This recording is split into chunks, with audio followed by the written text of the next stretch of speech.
okwogera ne Katonda buli ku makya y'ensula ennamu ekulukutira mu bulamu bwaffe ne tufuna amaanyi agatuyamba okuyita mu lunaku lwonna. Funa amaanyi nga tonnafuluma nnyumba yo. Wasuze otya muganda wange naawe mwannyinaze? Mukama yebala kubanga ataakukuumye n'olunaku olwaleero ate nga akwadde n'omukisa okubanga ogenda kuyiga ebigambo ebiva mu kitabo kye ekitukuvu. Omukisa ogukyasinze okubanga mukisa ddala gwe mukisa gw'okuyiga ku bigere bya Kristo, kubanga mukisa gwa njawulo ogutafunibwa buli omu. N'olwekyo gwagufunye weebaze Mukama. Weewaawo enkya eno eya leero tukomeewo n'ebyokuyiga byaffe ebinyuvu mu pulogulaamu yaffe eno ensulo ey'enkya onooka ku 3ABN TV. Ate omuweereza wa Mukama Muyinza Edison Kizza, nze Mukama gwawadde omukisa okugabanako naawe enkya eya leero. Weewaawo nga tunaba kugenda ate mu kyokuyiga kyaffe, ngenda kusaba tutwale obudde nga tutendereza Mukama okuyita mu luyimba lwaffe luno, ate n'oluvannyuma tukomewo n'ekyokuyiga kyaffe. Wange mwannyinaze, weebale nnyo ate okubanga obadde wamu naffe mu kaseera ako ak'okutendereza. Nzikiriza nti oganyuddwa era ofuniddemu ddala mu bubaka obwo obadde mu luyimba. Weewaawo tugendagenda mu kyokuyiga kyaffe kino eky'enkya eya leero. Olwaleero kya njawulomukko, kiriko omutwe ogugamba nti ekkubo lya Yesu naffe eritutuusa ku musaalaba. Ekkubo lya Yesu naffe eritutuusa ku musaalaba. Weewaawo olunyiriri lwaffe olw'okujjukira luli mu kitabo ekya Luka essula ya 23 olunyiriri lwa 26. Awo baali nga bamutwala ne bakwata omukuleene Simooni eyali ava mu kyalo ne bamutikka omusaalaba okugwetikka ng'ava ennyuma Yesu. Weewaawo twakomye olunaku lw'ejjo nga tulaba Yesu Kristo ng'amaze okukubwa emiggo, ng'amaze okukolebwa byonna, nga yambaziddwa olugoye olw'effulungu, ng'ate atikiddwa engule ey'amaggwa ku mutwe, ng'akwasiddwa omuggo, nga wandululirirwa amalusu, wasambibwa, wang'olebwa mu ngeri yonna, naye ng'akyatunula mu ntunula ey'ekisa, mu ntunula mu ngeri ejjudde eggonjebwa, mu ngeri ey'obwetoowaze ey'obukakkamu, nga kiraga nti akyalina ekisa eri abo abalabe be wadde nga balina busungu. Era tulaba okulumirizibwa okwabaawo kwonna, naye ne bafundikira nga bagambye nedda, tuganye bamukomerere. Kaakati tulaba olugendo luno ludda e Gologoosa. Omusaalaba okwattirwanga abantu gwakolebwanga mu miti ebiri, ogwesimbye emikono ng'esatu obuwanvu, ogwasimbibwanga mu kinnya okukomererwa omuntu, n'ogw'obukiika ogwalinanga okwetikkibwa oyo asingisibwa omusango okugenda gy'agenda okubonerezebwa. Yesu omuti ogwo yagwetikkako olugendo lutono okutuuka gy'agenda okukomererwa olw'okunafuizibwa emiggo egyamukubwa nga talina na kyalidde ko n'okukoowa olw'ekiro kyonna kye yamala ng'abonaabona mu lusuku e Gesusemaani.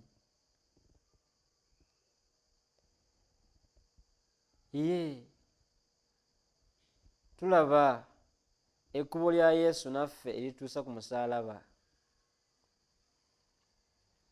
Otugambye nti omusaalaba guno gwabeeranga muti okukomererwa omuntu, gwakolebwanga mu miti ebiri, ogw'obukiika n'omuti ogwesimba gwe basimba mu kinnya, emikono ng'esatu.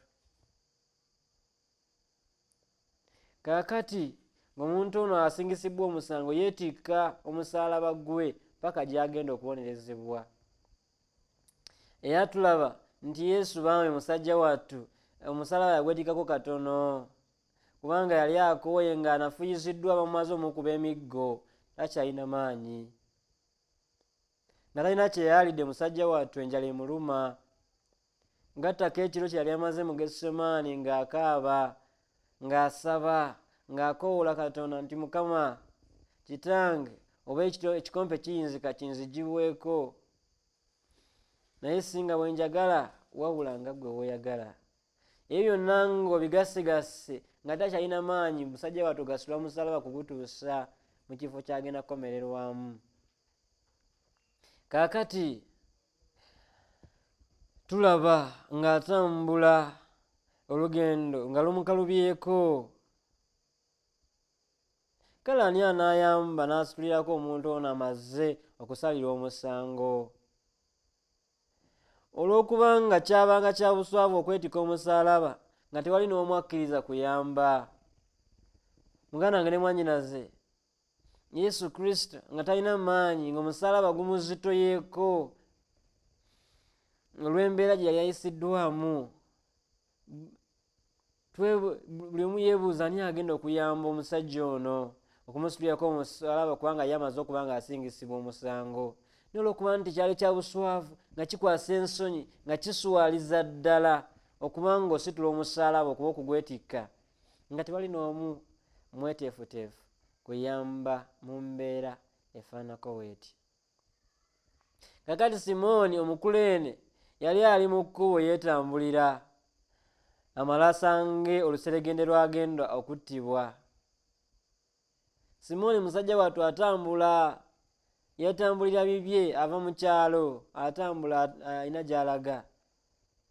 Kwe kusanga oluseregende lw'abantu nga beetoolodde omuntu ono agenda okuttibwa. Yalaba Yesu ng'atikkiddwa engule ey'amaggwa ng'amaaso ge gajjudde omusaayi. Yesu yali agudde ku ttaka, n'awulira okusaasira, n'ayimirira ne yeemulugunya. Awo abasirikale ne bamuwaliriza okwetikka omusaalaba. Omusajja ono watunula ku Yesu ng'agudde wansi, nga yenna ajjudde omusaayi, nga yenna ali mu mbeera efaanako bw'etyo, n'akwatibwa ekisa n'agamba nti basajjamu abatalina kisa, kiki kino? Neyeemulugunya nga woyinza okwemulugunya mu ngeri yonna. Tetumanyi yayogera bigambo ki, naye batugambye nti neyeemulugunya. Abasirikale kwe kumuwaliriza yeetika omusaalaba guno kubanga yeemulugunyizza. Abawandiisi b'enjiri tebatutegeeza obanga Yesu ne Simooni balina bye baayogera, naye ekituufu kiri nti buli omu ateekwa okuba nga yatunula ku munne. Tetunayo tukisoma nga Simooni ne Yesu banyumya emboozi yonna mu kaseera kano, naye kye tukkiriza ffenna nti bateekwa okuba nga baatunuligana, buli omu n'agasimbagana ne munne. Simooni n'atunulira Yesu mu mbeera gye yalimu, ne Yesu n'amaaso ge twalabye gali ag'ekisa, naye n'atunulira Simooni amaaso agafaanako bwe gatyo, n'atunulira Simooni. Tulaba ekyamazima engeri Yesu gye yamutunuulirwa eteeka okuba nga yalaga okusiima okw'obuntu gattako okusaasira okw'obwakatonda. Entunula eno erina kyegamba ky'otayinza kugaana.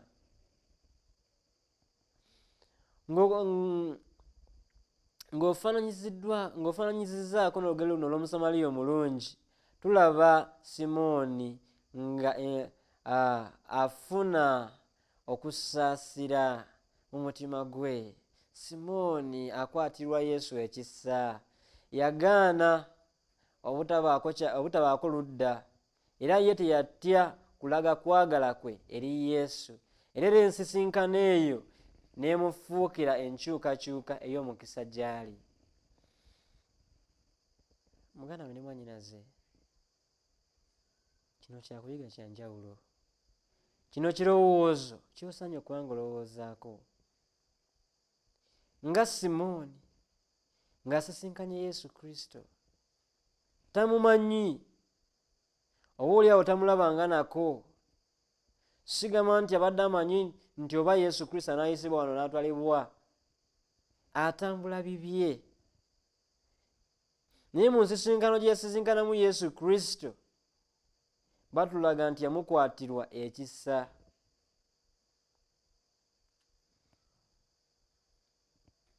Weewaawo Yesu Kristo ne Simooni bagasimbagana.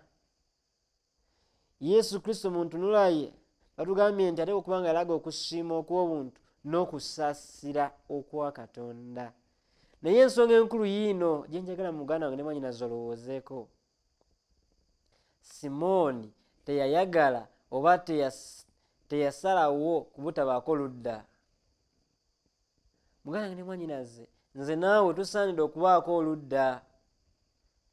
Bwe tuba nga tuli bakuwangula, bwe tuba nga tuli bakola ekintu kyonna ku lwa Mukama, tusaanidde okubaako oludda.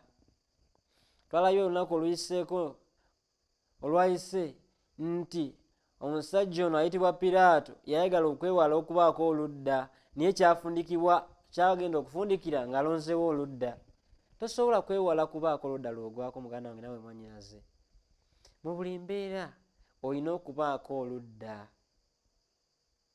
Ogenda kulondawo okubeera ku ludda olukyamu oba ku ludda olutuufu. Ogenda kusalawo okubeera ku ludda lwa Yesu oba ku ludda lw'omulabe.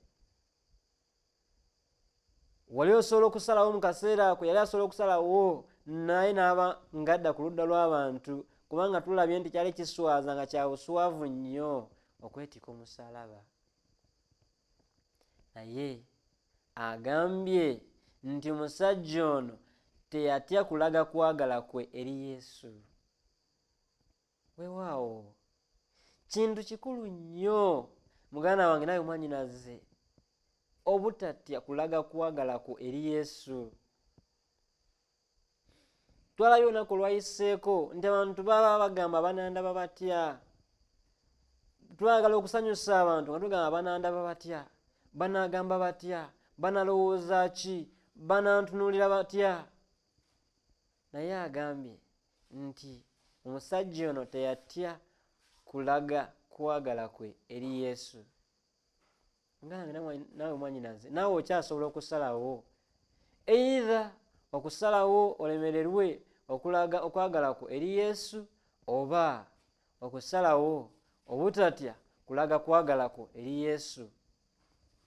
Era omusajja ono Kristo, ensisinkano gye yafuna ne Kristo yamufuukira enkyukakyuka ey'omukisa gy'ali. Wandyagadde okufuna enkyukakyuka ey'omukisa mu bulamu bwo mukwano gwange alaba puroguramu eno ensulo ey'enkya olunaku lwa leero. Wandyagadde obulamu bwo bufuuke obulamu obujja oweebwe omukisa. Totya, beera nga Simooni. Totya kulaga ludda lwo. Tobeerangaawo ng'oga sirina ludda. Tosobola kubeera nga tolina ludda. Bw'otalondawo Yesu oba olonze mulabe automatically. Ate buli wootya okulaga okwagala kwe eri Yesu ogenda kufundikira ng'era olonze kubanga omukyawa. Tosobola kusigala mu mbeera y'emu. Tosobola kusigala mu ngeri y'emu. Olina okuyimirira n'osalawo. Kubanga ky'osalawo kye kikuyamba, ky'osalawo kye kikutwala mu maaso. Kye kigenda okukyusa obulamu bwo. Gwe mukisa gw'ogenda okufuna, enkyukakyuka gy'ogenda okufuna ey'omukisa mu bulamu bwo, ozibe obujja, otambule mu bulamu obusaanidde, otambule mu bulamu obutukuvu, otambule mu bulamu obulongoofu, otambule mu bulamu obujjudde omukisa gwa Mukama, kubanga osazeewo okulaga okwagala kwo eri Yesu. Simooni teyatya kulaga kwagala kwe eri Yesu. Kye kyamuviiramu omukisa gwe yalina mu bulamu bwe bwonna. Weewaawo ekigambo ekyo twandibadde tukirowoozaako nnyo kubanga kituyamba naffe mu bulamu bwaffe okubaako kye tukyusa. Njagala tweyongereyo tulabe kiki ekyaddirira. Omusajja oyo yeetika omusaalaba gwa Yesu Kristo okugutwala paka e Gologoosa. Naye nga batuuse e Gologoosa, Simooni Omukuleene teyakomererwa ku musaalaba. Okufa okwo kwali kwa mwana wa Katonda yekka. Okufa kwali kwa mwana wa Katonda yekka. Wadde nga Simooni akutte omusaalaba gwe atambuliddeko Yesu Kristo, amwetikiddeko, amutwaliddeko e Gologoosa, naye teyakomererwa wamu naye ku musaalaba, olw'ensonga nti okufa kwali kwa mwana wa Katonda yekka. Eggulo twalabye nti nga tukyalina ebibi, Katonda yayolesa okwagala kwe kungi gye tuli. Yesu Kristo yatufiirira. Kakati batugambye nti okufa kuno tekwali kwa muntu yenna, kwali kwa mwana wa Katonda, mu ngeri ey'enjawulo nti Katonda yali azze okutuggyako ebibi. Okufa kwa Simooni kwali tekulina mugaso, wabula okufa kwa Kristo Simooni gwe yali yeetwalidde, gwe yali alaze okwagala kwe, kwe kwali kulina omugaso. Kale twebulize ekibuuzo, makulu ki agali mu musajja ono ate okwetika omusaalaba gwa Kristo n'atambula ng'amugoberera? Kitegeeza ki gye tuli ng'abakkiriza? Simooni mu musaalaba, omusajja ono Mukuleene ayimirirawo mu kifaananyi ky'omwonoonyi. Okwetika omusaalaba, Simooni yalabika ng'omuntu asaliddwa omusango gw'okufa ng'ali mu kkubo ery'okubonaabona, naye teyafa. Kristo ye yafa mu kifo kye. Tutandise okutegeera ebigambo bino, mukwano gwange, muganda wange nawe mwannyinaze. Agambye nti amakulu agali mu kigambo kino ekya Simooni okwetika omusaalaba gwa Kristo nga Kristo amugoberera, kiri nti yali amaze okwetika omusaalaba ng'atwalibwa ng'asaliddwa omusango gw'okufa, ng'agwanidde kufa, ng'omwonoonyi wendi nze naawe tugwanidde kufa kubanga twayonoona ne tutuuka mu kitiibwa kya Katonda, nti ate empeera y'ekibi kwe kufa.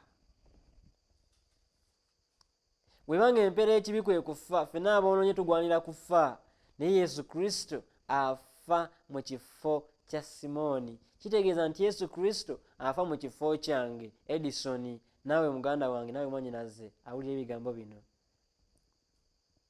Kristo afa mu kifo kyo, gw'osigale ng'oli mulamu. Atenderezebwe Mukama Katonda waffe olw'ekisa kye ekingi kyalina gye tuli, kubanga nga tugwanidde okufa, nga tugwanidde okukomererwa, nga tugwanidde okusaanyizibwawo olw'ebibi byaffe, obutali butuukirivu bwaffe bwonna, Kristo afa mu kifo kyaffe. Wakisa kingi era wakagala kungi. Kwagala kwe gye tuli tekutenderekeka. Ye mu ngeri y'emu Simooni, Yesu gy'afa mu kifo kya Simooni, mu ngeri y'emu eyo omusaalaba gwa Simooni gwe musaalaba ogw'okubonaabona okw'omuntu. Obulumi, okubonaabona, obubenje byonna birabikira mu musaalaba guno ogw'Omukuleene. Afuna eddembe nga Kristo awaddeyo obulamu bwe ku lwa Simooni, ku lwaffe Simooni n'omusaalaba gwe, era atwaliramu n'abakkiriza awamu n'abayigirizwa ba Yesu Kristo abakkiriza emigugu n'okwerumya, abayita mu kuswazibwa n'ensonyi olw'okwetiika omusaalaba gw'omulokozi mu nsi eno.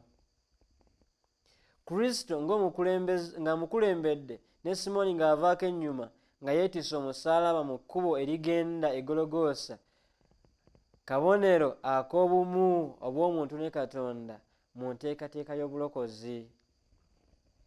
Mu ngeri y'emu nga Simooni watuuka ku kifo e Gologoosa n'atikkulwako omusaalaba gwe, Kristo n'akomererwa ku musaalaba ogwo, y'engeri y'emu abakkiriza bonna, abakkiriza okubonaabona ku lwa Kristo, abakkiriza okwetikka emigugu ku lwa Kristo, abakkiriza okuswazibwa, abakkiriza okubonyaabonyezebwa, abakkiriza okuyigganyizibwa, abakkiriza okuyisibwa mu mbeera zonna ku lwa Kristo. Mu ngeri y'emu Simooni akiikiridde abantu bangi, nze naawe n'abalala bonna abakkiriza Yesu Kristo n'abayigirizwa be bonna. Kubanga eddembe Simooni alifuna ng'atikkuddwako musaalaba nga guteekebwako Kristo. Simooni okutambula ng'ava ennyuma wa Kristo, nga Kristo akulembedde nga Simooni yeetisse omusaalaba, batugambye nti kabonero akatulaga obumu bw'omuntu ne Katonda mu nteekateeka y'obulokozi. Nti nze naawe andaba tulina ekitundu kye tusaanidde okuzannya. Kristo wali okututunazaako ebibi byaffe, wali okutulokola, wali okutukolera kye tutasobola kukola, ye tulina ekitundu kye tulina okuzannya nga ffe aboonoonyi. Ekyokujja eri Kristo ne tumugoberera n'omusalaba gwaffe nga tugwetisse, kyava atugamba mu kitabo kya Lukka nti ye yonna anaagobera Kristo kimugwanidde okwetika omusaalaba gwe. Kimugwanidde okwetika omusaalaba gwe bulijjo amugoberere. Kristo agamba nti oyo yenna anajja nange kimugwanidde okwetika omusaalaba gwe bulijjo angoberere. Muganda wange ne mwannyinaze, ogoberedde Yesu Kristo n'omusaalaba gwogwo oba oganye? Zannya ekitundu kyo, omusaalaba gwo gwetikke, jangu eri Kristo agenda kukutikkula. Kristo akufa kabonero akatulokola, akatuwa eddembe, akatuwa okwetaaya, akatukkiriza okufuna obulamu obutaggwaawo. Empeera y'ekibi kwe kufa, naye ekirabo kya Katonda bwe bulamu obutaggwaawo mu Kristo Yesu Mukama waffe. Weewaawo wandilonzeewo ki? Wandyagadde okwetwalira empeera yo ey'ekibi kyo, oba wandyagadde okwetwalira ekirabo kya Katonda? Okusalawo kukwo, tewali agenda kukusalirawo, naye okusalawo okusingako obulungi kugamba nti empeera yo gireke, twala ekirabo kya Kristo kyakuwadde. Empeera yo Kristo yamala dda okugisasula. Empeera y'ekibi yasasulwa Kristo. Tusigazza gwa kwetwalira kirabo, naye weetika omusaalaba gwo, goberera Kristo. Wona muvaako ennyuma agenda kutikula omusaalaba gwo, akuwa eddembe. Olw'okubanga waliyo Katonda mu ggulu, ng'oyitibbwa okwetika omusaalaba gwo awamu ne Kristo Yesu, gutwale nga mukisa. Ku nkomerero oliweebwa empeera ey'ekitiibwa. Katonda waffe wa kisa kingi, wakwagala kungi, akutumye olwaleero. Kkiriza weetika omusaalaba gwo awamu ne Kristo, gutwale nga mukisa. Tokitwala nga kikoligo, tokitwala nga kintu kikumenya, kitwale nga mukisa, kwetika omusaalaba gwo awamu ne Kristo. Oluvannyuma agambye nti agenda kukuwa empeera ey'ekitiibwa. Weewaawo obulamu bwa Simooni teyasalawo butaba na ludda, teyatya kulaga kwagala kwe eri Kristo. Era ensisinkano gye yafuna ne Kristo yamufuukira ey'omukisa obulamu bwe bwonna. Naawe okyasobola ofuna omukisa ogwo olwaleero ng'osazeewo okwetika omusaalaba gwo awamu ne Kristo, n'olyoka ofuna empeera ey'ekitiibwa ku nkomero ya byonna. Mukama akuwa omukisa. Katuwombeke tusabe. Katonda waffe omutukuvu ajjudde essanyu n'okusaasira, otuyigiriza nate enkya ya leero nti tusaanidde okwetika omusaalaba gwaffe ne tukugoberera. Naawe Mukama n'osuubiza nti ogenda kutuwanguza, ogenda kututikkula omusaalaba otuwe empeera ey'ekitiibwa. Omusaalaba ogwo gwabonaabona ku gwo. Kasa tukkiriza okugwetika ne tujja mu maaso go ne tutaswala kulaga kwagala kwaffe gy'oli. Ne tusalawo okuba nga tulondawo ggwe okubeera ku ludda lwo, tugenda kuwangula. Tusobozese Mukama otuwe amaanyi ate era n'okwagala tweyongere. Tuwe omukisa mu lunaku lwa leero lwonna otukulembere okusaba kwaffe n'okwebaza mu linnya lya Mukama waffe Yesu Kristo. Amiina. Saba Mukama akuwe omukisa ate era abeere naawe olunaku lwa leero lwonna nga weeyongera okuba nga osembera ku bigere bye.